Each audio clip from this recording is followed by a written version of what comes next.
Mais de 160 pessoas continuam desaparecidas após as mortíferas inundações no Texas. Muitos dos desaparecidos estavam provavelmente alojados no Texas sem se terem registrado oficialmente num acampamento ou hotel.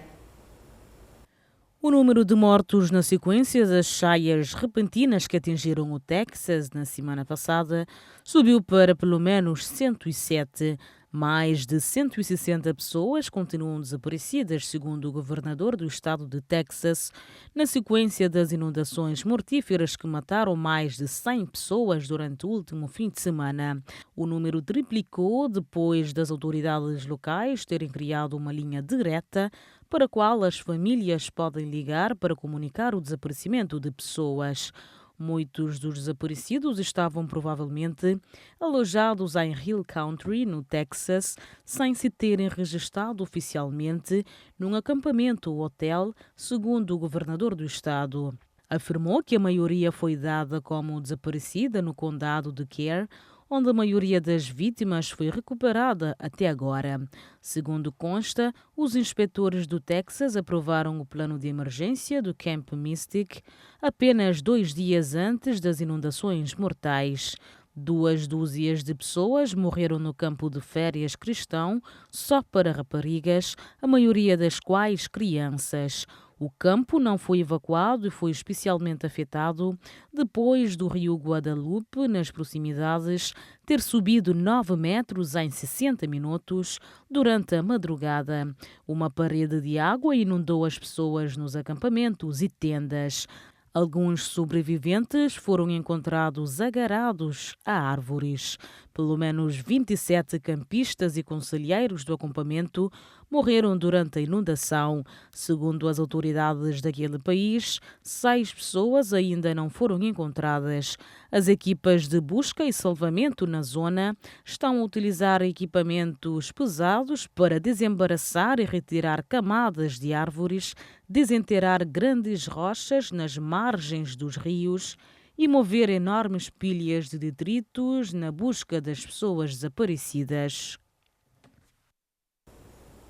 No Quênia, o presidente da República lançou duras críticas aos manifestantes que, segundo ele, pretendem derrubar o governo antes das eleições de 2027. As declarações surgem após protestos violentos que já causaram dezenas de mortos.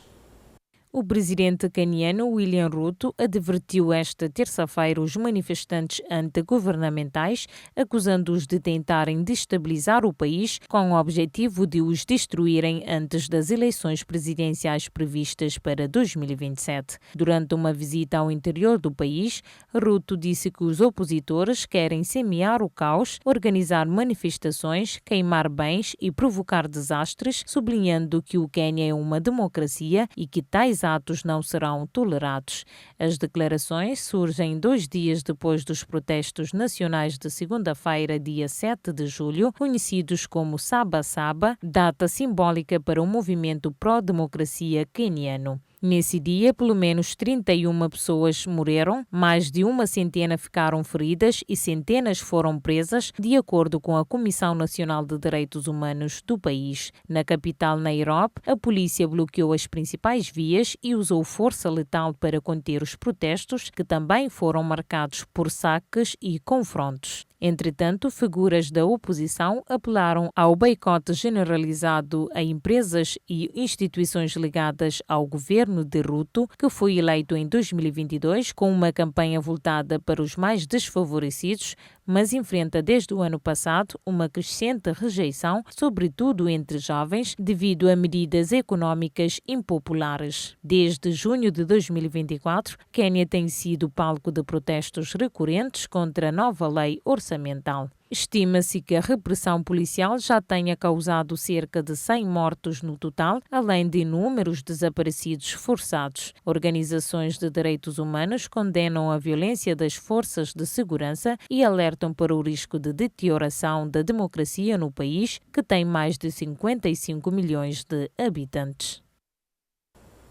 Já em Moçambique, cresce a preocupação entre ativistas e membros da sociedade civil com a proposta do governo de criar uma lei para regular as organizações não governamentais. A iniciativa, segundo os críticos, visa restringir a liberdade de associação e controlar recursos.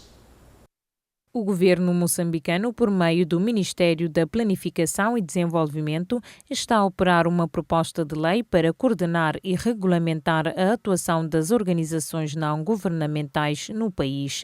Representantes da sociedade civil consideram a proposta uma tentativa de controlo e limitação da liberdade de atuação das ONGs, sobretudo daquelas que têm desempenhado um papel fiscalizador da governação. A ativista Paula Monjane alerta para os reais objetivos da proposta. Segundo ela, o governo pretende administrar o funcionamento das organizações, transformando-as na prática em departamentos estatais. Há também uma intenção clara de controlar os recursos, como se pode perceber pelos discursos após os encontros em Cabo Delgado, sublinha Paula Monjane. O jornalista e jurista Tomás Vieira Mário, diretor da organização Sekeleka, reforça as críticas e denuncia o que chama de esforço deliberado para limitar a liberdade de associação dos cidadãos. Há um ponto em que o próprio governo quer determinar a composição das associações, isso fere gravemente a autonomia da sociedade civil, acrescenta Tomás Vieira. As preocupações foram levantadas durante o encontro, evento realizado recentemente na capital moçambicana, em Maputo, onde várias organizações reiteraram o seu receio de que a nova legislação venha enfraquecer a capacidade da sociedade civil de monitorar e exigir transparência na governação. Até o momento, o governo não apresentou publicamente os detalhes da proposta, nem respondeu às críticas da sociedade civil. Em Angola, o reajuste no preço do gasóleo provocou o aumento da tarifa dos táxis coletivos. A medida entrou em vigor no dia 7 de julho e já gera forte reação da população, que teme um agravamento no custo de vida. O serviço de táxi coletivo em Angola passou a custar desde segunda-feira 300 kwanzas, o equivalente a 0,28 euros, face aos preços anteriores de 200 kwanzas. A subida resulta do reajuste no preço do gasóleo, que aumentou de 300 para 400 kwanzas por litro. A medida está a gerar descontentamento entre utentes. Jovens manifestaram receio quanto aos impactos da nova tarifa no cotidiano dos angolanos, já fortemente afetado pela crise económica. Essa medida veio criar um transtorno na vida social da maioria da população, diz um dos manifestantes. Também os autocarros urbanos passaram a cobrar 200 kwanzas por passageiros, numa decisão que, segundo o governo, visa garantir o equilíbrio operacional das empresas de transporte. No entanto, a Associação para a Defesa Social dos Taxistas e Motoristas Particulares entende que o aumento não é surpresa, tendo em conta o impacto direto nos custos operacionais. O secretário da Associação, Alexandre Barros, afirma que a tarifa atual não reflete apenas o aumento do combustível, mas também o peso dos derivados e da manutenção da frota. Segundo ele, os taxistas não recebem qualquer apoio do Estado e enfrentam exclusão e abandono da atividade. A associação promete integrar em breve uma nova proposta de revisão do preço dos combustíveis ao Ministério de Estado da Coordenação Econômica. A população, já sufocada pela crise, antevê dias ainda mais difíceis, com possíveis aumentos nos preços de bens e serviços essenciais, impulsionado pelo transporte.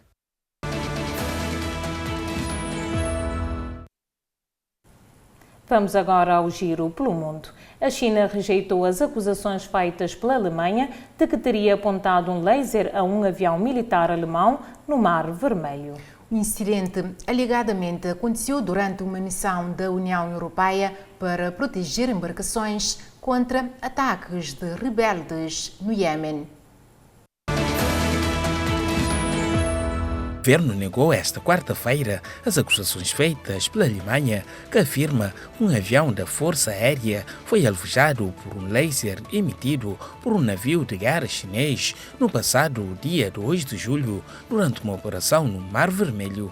Em conferência de imprensa, o porta-voz do Ministério dos Negócios Estrangeiros da China classificou as alegações como completamente incompatíveis com os factos e apelou ao diálogo para evitar um mal-entendimento entre os dois países. O incidente ocorreu no âmbito da Operação Aspides, uma missão da União Europeia que visa proteger o tráfico marinho na região, frequentemente alvo de ataques por parte de rebeldes Houthis no Iêmen. Segundo o Ministério da Defesa da Alemanha, o laser foi direcionado ao avião sem qualquer motivo ou aviso prévio, colocando em risco tanto a tripulação como o equipamento da aeronave. O tipo de laser utilizado não foi divulgado. Em resposta ao incidente, o embaixador chinês foi convocado pelo Ministério dos Negócios Estrangeiros da Alemanha numa clara demonstração de desagrado por parte de Berlim. Mais de 50 pessoas foram detidas numa mega operação contra os crimes de auxílio à imigração ilegal e falsidade informática. A operação decorreu sobretudo na Grande Lisboa e envolveu a colaboração de 300 elementos da Polícia Judiciária. Os 55 detidos no âmbito da operação Aliança Digital delinearam e concretizaram um plano criminoso através das redes sociais com o intuito de promover a regularização fraudulenta de cidadãos estrangeiros. Numa fase inicial, os estrangeiros deslocavam-se a Portugal para reunirem com os suspeitos, que lhes era explicado que a forma mais fácil de se regularizarem e obterem autorização de residência seria com a abertura de empresa. Depois de uma vez que tais procedimentos eram exigentes, os suspeitos passaram a sugerir a realização de casamentos de conveniência com cidadãs portuguesas mediante o pagamento de elevadas quantias. Foram cumpridas 57 mandatos de busca que permitiram a recolha e apreensão de provas de natureza documental e digital muito relevantes para o inquérito e ainda para a identificação de outros suspeitos. Os detidos vão ser presentes ao Ministério Público. Cerca de 5 agentes da Brigada Financeira da Polícia Francesa realizaram uma busca na sede da União Nacional em Paris. A operação resultou na apreensão de arquivos eleitorais e registros contabilísticos relacionados às últimas campanhas regionais, legislativas, presidenciais e europeias do partido. A informação foi confirmada por Jordan Bardella, presidente do partido desde 2022, através de uma publicação na rede social X. Segundo Bardella, além dos documentos financeiros, também foram recolhidos e-mails e outros dados internos dos dirigentes do partido, incluindo os gabinetes da direção. O líder da União Nacional do partido, que ocupa atualmente o lugar de principal força da oposição na França, denunciou o que considera ser uma operação de assédio político, criticando a ausência de informações sobre as acusações que motivaram a ação policial. A ofensiva ocorre num contexto de tensões judiciais crescentes envolvendo a formação política, especialmente após a ex-líder Marine Le Pen ter sido condenada por peculato em abril deste ano. O presidente americano criticou os países do BRICS, grupo que esteve reunido no Rio de Janeiro. Donald Trump também usou a internet para dizer que o ex-presidente Jair Bolsonaro é vítima de perseguição no Brasil. O republicano descreveu Bolsonaro como um líder forte que ama o país. E isso não é nada mais, nada menos do que um ataque a um oponente político, algo que eu conheço muito bem. Isso aconteceu comigo. Estarei assistindo de perto a caça às bruxas de Jair Bolsonaro, de sua família e de milhares de seus apoiadores. O único julgamento que deveria acontecer é um julgamento feito pelos eleitores do Brasil. E isso se chama eleição. Deixem Bolsonaro em paz, escreveu Trump. Bolsonaro agradeceu, confirmou que sofre perseguição política e chamou o processo contra ele de aberração jurídica. No Supremo Tribunal Federal, Bolsonaro responde por envolvimento com uma suposta tentativa de golpe de Estado e está inelegível.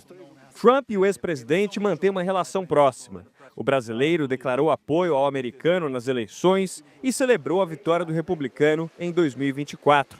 Trump chegou a receber visitas de Bolsonaro nos Estados Unidos. O presidente Donald Trump também usou as redes sociais para criticar os países que fazem parte do BRICS. De acordo com o americano, qualquer país que se alinhar às políticas anti-americanas do bloco será submetido a uma tarifa adicional de 10%. A reação veio depois de uma declaração do grupo que expressou preocupação com políticas tarifárias. O documento não cita os Estados Unidos. Hoje, a porta-voz da Casa Branca, Karoline Leavitt, disse que Trump sente, de forma geral, que o bloco tenta minar os interesses dos Estados Unidos.